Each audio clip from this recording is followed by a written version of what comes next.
وأعطي الكلمة الآن إلى الجزائر. شكرا السيد الرئيس.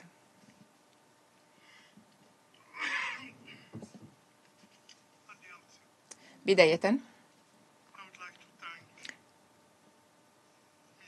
أود أن أشكر السيدة سيغريت كاغ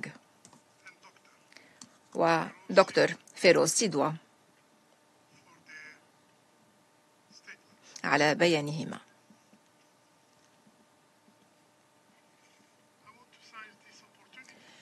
واسمحوا لي أن أغتنم هذه الفرصة لكي أعرب عن دعمنا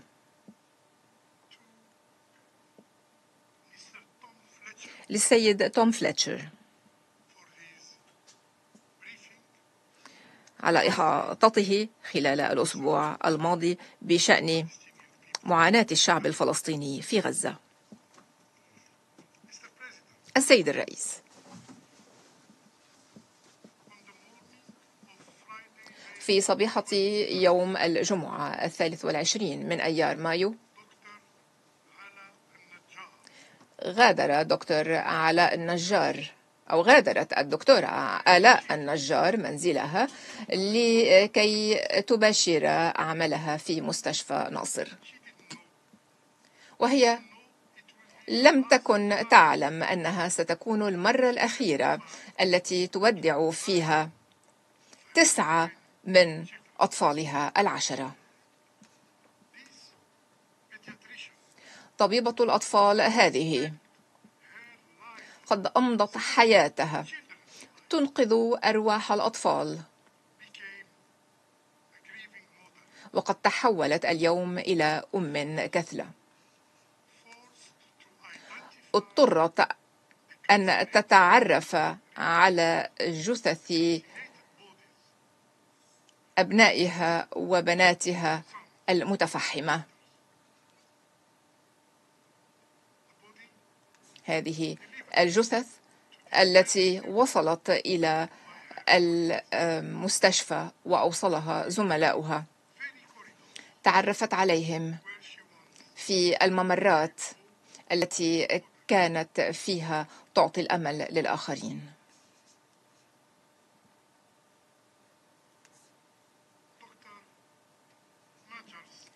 أولاد الدكتورة نجار لهم أسماء: يحيى،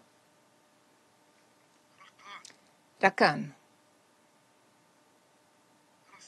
رسلان، جبران، إيف، ريفان، سيدين، لقمان، وسيدرا. كلهم قد قتلوا.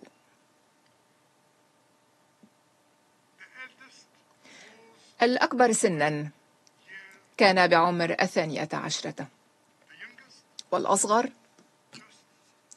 لم يتعدى الأشهر 6.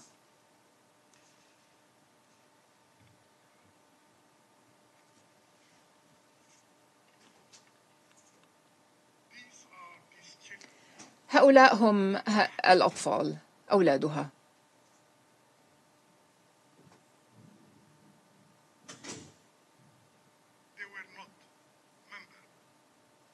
لم يكونوا أفرادا من مركز قيادة حماس.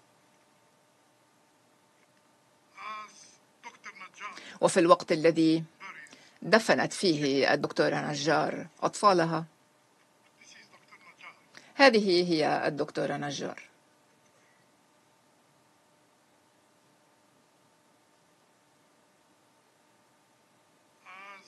إذن بينما كانت الدكتورة نجار تدفن أولادها، كان زوجها حمدي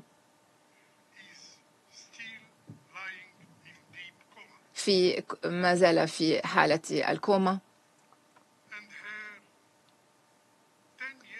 وابنها آدم البالغ من العمر 10 سنوات مصاب بجروح خطيرة ويرقد في المستشفى، ونأمل أن يبقى على قيد الحياة. إذا ما استفاق حمدي، ما الذي ستقوله له؟ وعندما يسأل آدم عن إخوته وأخواته، أي قصة ستخبره؟ السيد الرئيس، في مشهد مروع آخر، الشابة وردة الشيخ خليل وعمرها 6 سنوات حاولت أن تهرب من النيران.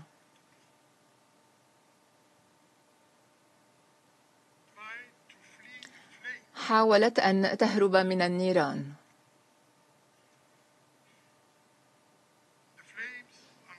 النيران التي تلف مدرستها ومأواها بعد ضربة جوية إسرائيلية. ذلك الملجأ الذي كان يفترض أن يحمي المدنيين النازحين قد تحول إلى محرقة حقيقية. أمها وإخوتها قتلوا. والدها يتمسك حاليا بالحياة. ما من أحد في غزة يستثنى، لا الأطباء ولا النساء ولا الأطفال ولا المهجرين، حتى الأمل نفسه لا يستثنى. السيد الرئيس، الأرقام قد فقدت معناها. ما الجدوى من أن نقول 18,000 طفل قد قتلوا؟ هذه ليست مجرد أرقام، إنها أرواح، إنها أحلام، إنها أصوات، إنها أوقات للعب وأغانٍ للأطفال، وكلها قد تبددت. كانوا دفء المنازل وفرحة صفوف المدارس، كانوا نبض بلداتهم.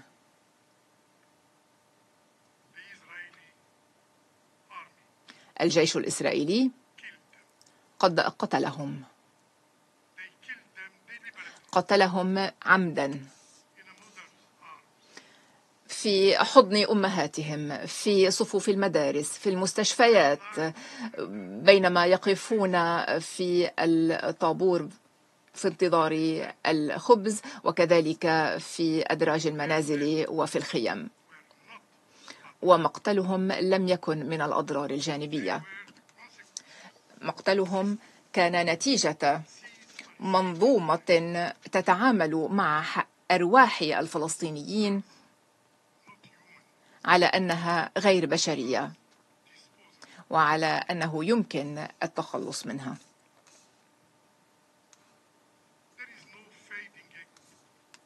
ليس هناك منصد يمكن أن يتبدد. إنها صرخة، وهذه الفظائع يجب أن تنتهي. أما الناجون المتبقون فيجب أن يسمح لهم بأن يعيشوا. على العالم أن يرى هؤلاء الأطفال الفلسطينيين، أطفال غزة، على أنهم أطفاله. بالنسبة إلى وردة وبالنسبة إلى آلاء أو من أجل وردة ومن أجل آلاء ومن أجل 18,000 الذين لم يحظوا بفرصة الوداع. علينا أن نتحرك. السيد الرئيس، عبارات الإدانة لم تعد تكفي. يجب أن نتحرك الآن. منذ 7 من تشرين الأول أكتوبر قتلت إسرائيل سلطة الاحتلال أكثر من 54,000 شخص. نعم، لم يعد الرقم 53,000 شخص. اليوم وصل الرقم إلى 54,000 شخص. إسرائيل جرحت أكثر من 123,000. ومنذ 18 من آذار مارس وحده أكثر من 3,900 قد قتلوا، وأصيب أكثر من 11,000. كم روح يجب أن تقتل قبل أن يتدخل مجلس الأمن؟ كم يتيم إضافي يجب أن يهيم في ركام غزة؟ كم من الدماء يجب أن ترهق قبل أن يعترف هذا المجلس بأن الوقت قد آن لإيقاف ذلك؟ تتحمل بلادي الجزائر مسؤوليتها،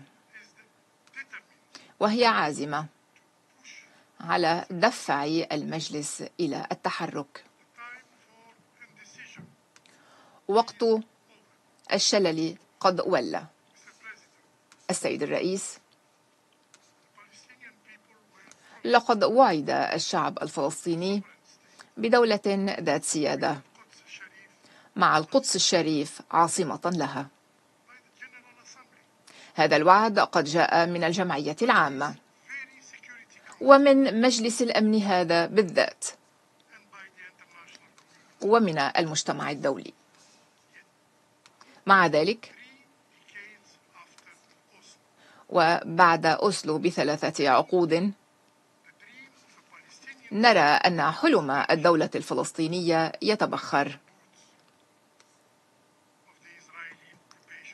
تحت جزمة الاحتلال الإسرائيلي وأمام صمت المجتمع الدولي. الاحتلال الإسرائيلي يستمر ويزداد جرأة بفعل الإفلات من العقاب. يتعاظم عنف المستوطنين، تتسع المستوطنات وتنتشر، ويتم ابتلاع الأراضي الفلسطينية إنشا تلو الإنش. أما المواقع المقدسة فتدنس في الوقت الذي يقف فيه العالم متفرجا. المنظومة الدولية التي قد أنشئت لإعلاء العدالة أصيبت بالشلل. لذلك نسأل: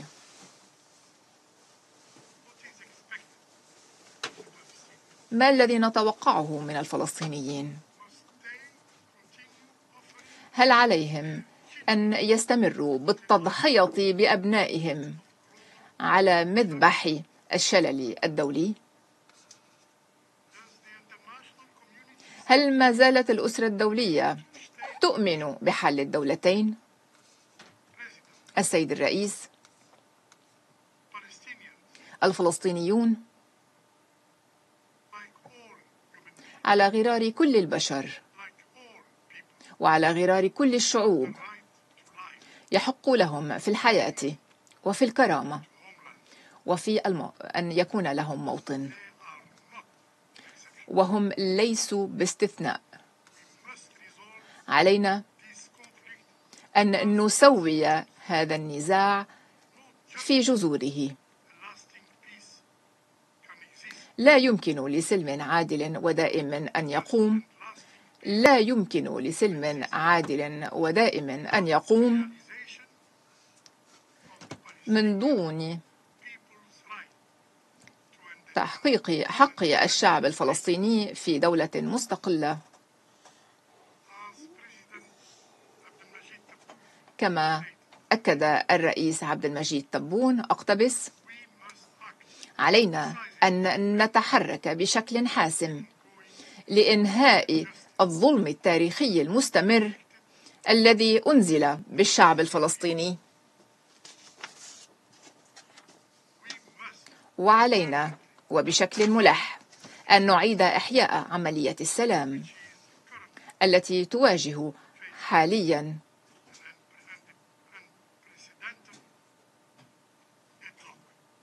مأزقا غير مسبوق. من الضرورة بمكان أن نلزم سلطة الاحتلال أن تمتثل إلى قرارات الأمم المتحدة ذات الصلة وأن تحترم التزاماتها. الحل معروف للجميع وقد حان أوان التنفيذ. شكرا على حسن الإصغاء. أشكر مندوب الجزائر الموقر على بيانه